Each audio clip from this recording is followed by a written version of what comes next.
So today's RSX video is going to be focused on changing out the existing OEM tie rod end links and replacing it with these inverted end links. This is going to fix our geometry or the suspension of the steering rack.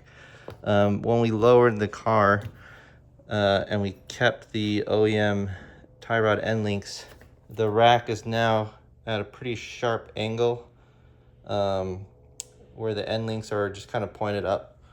And what this will do, because the rack sits a little bit higher, what it's going to do is actually invert them down. So it's going to bring the geometry to be parallel back to kind of what OEM spec was in theory. I've never done this before. I think when I've been driving, it's been popping. I'll pop up a little video of what that sounds like right now. And then we'll talk about kind of what this is and how it's going to fix it.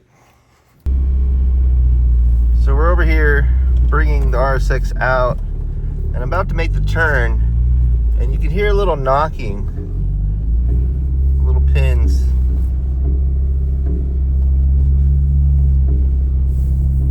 I don't know if you could hear that, but the rack, steering rack, or the tie rods, because the car's so low, it's just making those noises. When it's straight, it's fine.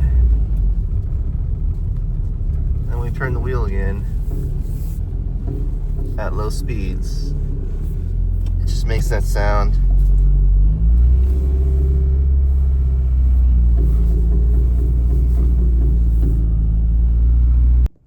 So this is an unboxing of the inverted tie rod end links from Hardrace. They're coded blue here. Part number 7183 for both the Honda Civic DC5 and Type R, as well as the RSX USDM.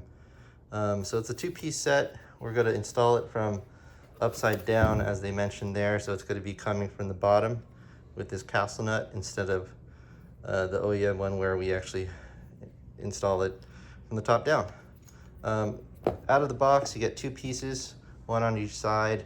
They're both the same, so it doesn't matter which one goes with which, as long as they're securely installed. And they give you also two cotter pins to insert here once you torque it down to spec.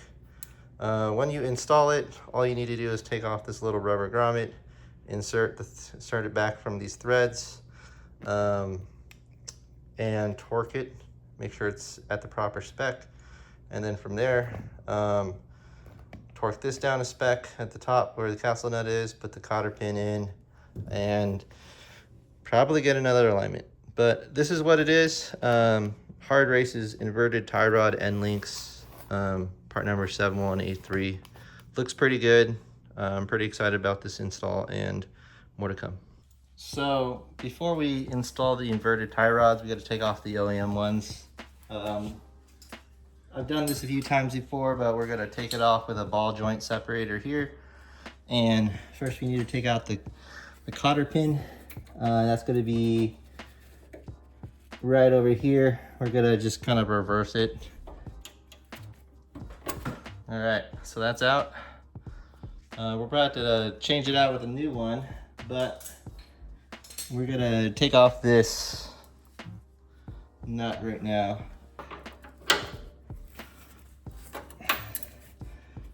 Okay,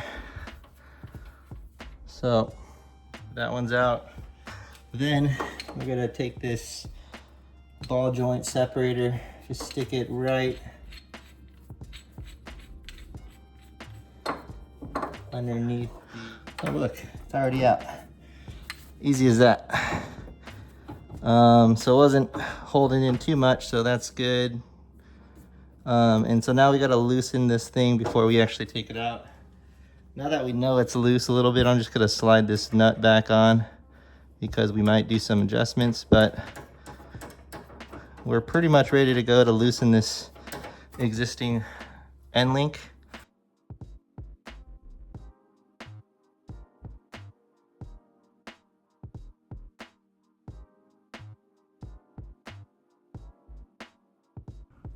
So I just wanted to point out the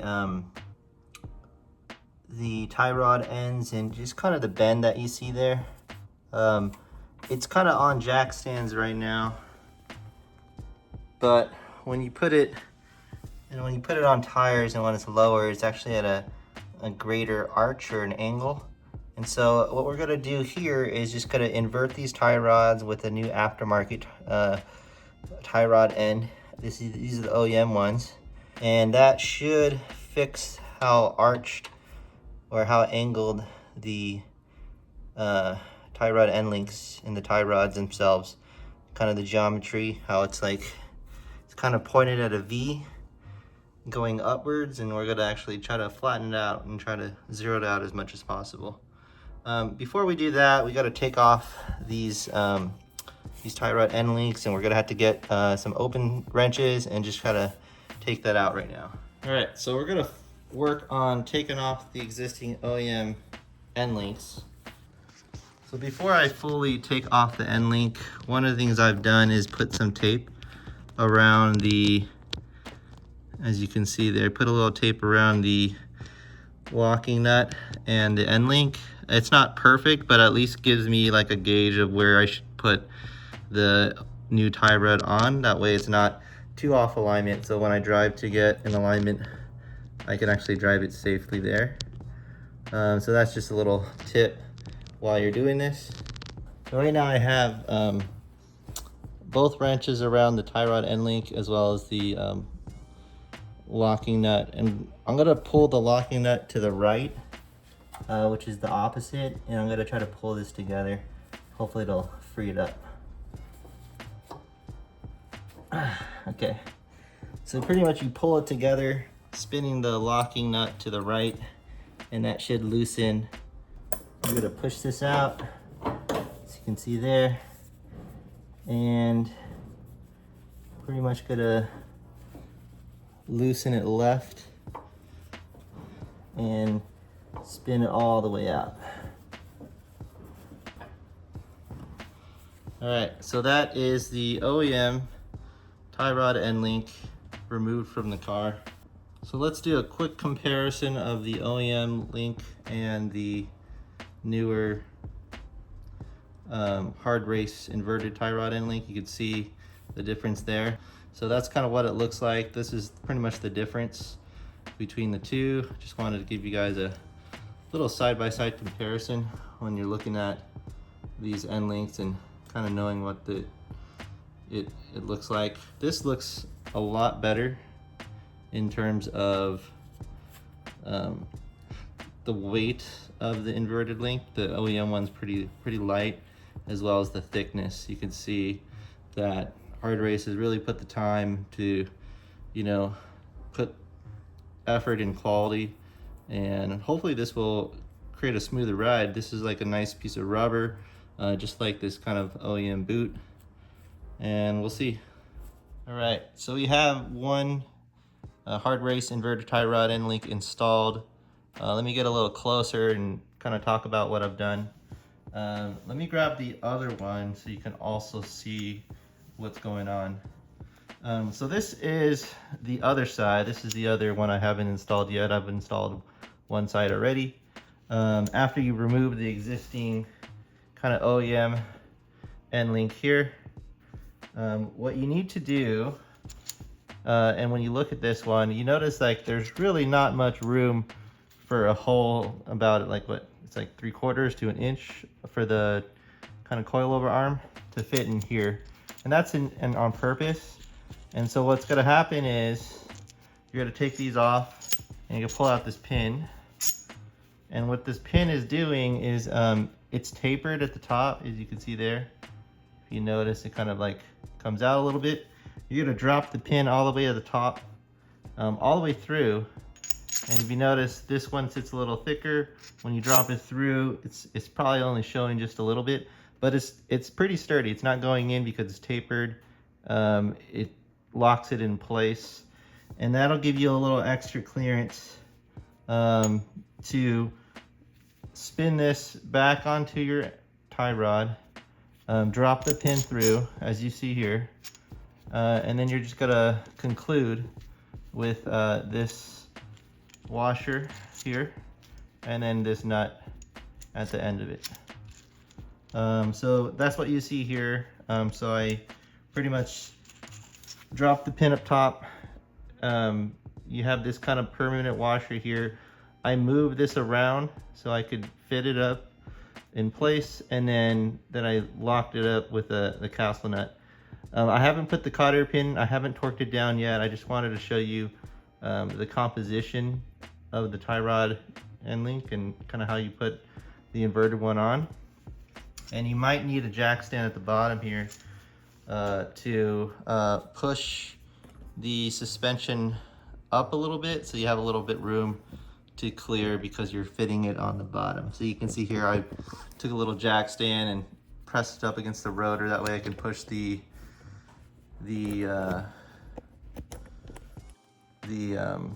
suspension kind of going up a little bit. That way I could fit this in place. So that's pretty much what it looks like. We're gonna go on the other side and I'll show you step by step what I just described. So now I'm gonna go ahead and install this is the driver's side. This is the second inverted end link from Hardrace. And I'm just gonna disassemble it. I'm gonna take the pin and place it down here. And then what I'm gonna do now is just take this one and pretty much spin it through on the end link. You can see that I put a little of that tape just to mark the placement.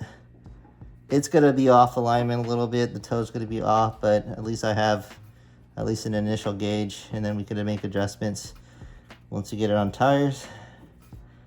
And so now we have the end link in place. It's actually gonna be this little silver kind of attachment. It's gonna be on the top. We're gonna push it down from the bottom. So let me go ahead and get a jack stand and start doing the same thing I did to the other side. So I'm gonna start jacking the rotor up.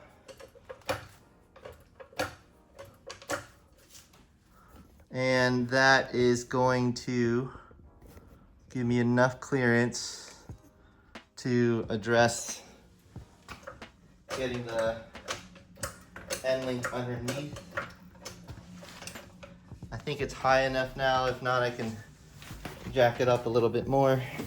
What I did is I just kind of took the rod in between and I moved it around so I can just make some adjustments with the inner sleeve there. So you can see, see how much clearance it can clear. You're gonna need that to get the right angle.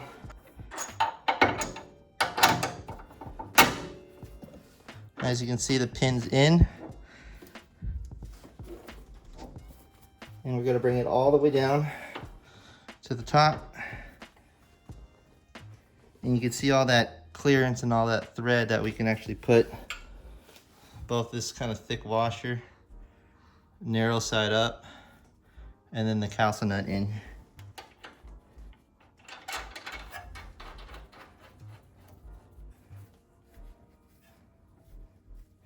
And that's in. We're not going to torque it yet, but that's pretty much the sequence for installing this inverted tie rod end link.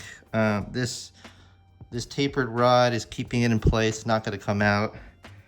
And pretty much you adjust the angle through the bushing here so that it fits in. Have enough thread the calcium nut back on. Before we tighten to spec, I'm just going to check a few other things on the other side, and then we should be good to go.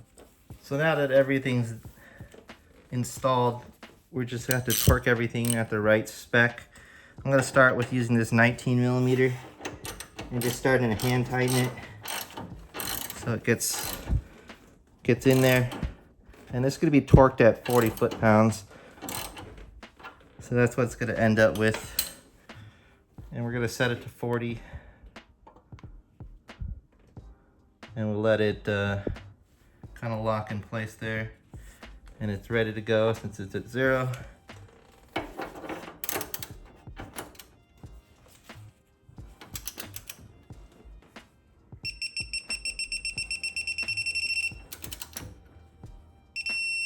And that's at 40. So we're going to go ahead and put the cotter pin in. So for the castle nut, the hose pretty much lined up. We just stick it right in. Slides in pretty easy. And at that point, we're just going to bend the pin over. So we're pretty much done installing it. I put the cotter pin on both sides. You can see the castle nut here. It's torqued at 40 foot-pounds. Cotter pin's there. It's bent on the other side. And this is it. All you need to do is put the tires back on, bring it to alignment, and I will let you guys know what the drive experience is like and how the steering rack is reacting after installing these Hardrace inverted Tyron end links. So the RSX is ready to go. You could see, I don't know if you can see it from the lowered car, but the inverted tie rods are installed. But the big difference is the steering rack is pretty much near center. It's not a V anymore. But yeah, I'm gonna go for a test drive, but it's pretty much good to go. And I'm pretty happy with this. Thanks for watching, and more to come.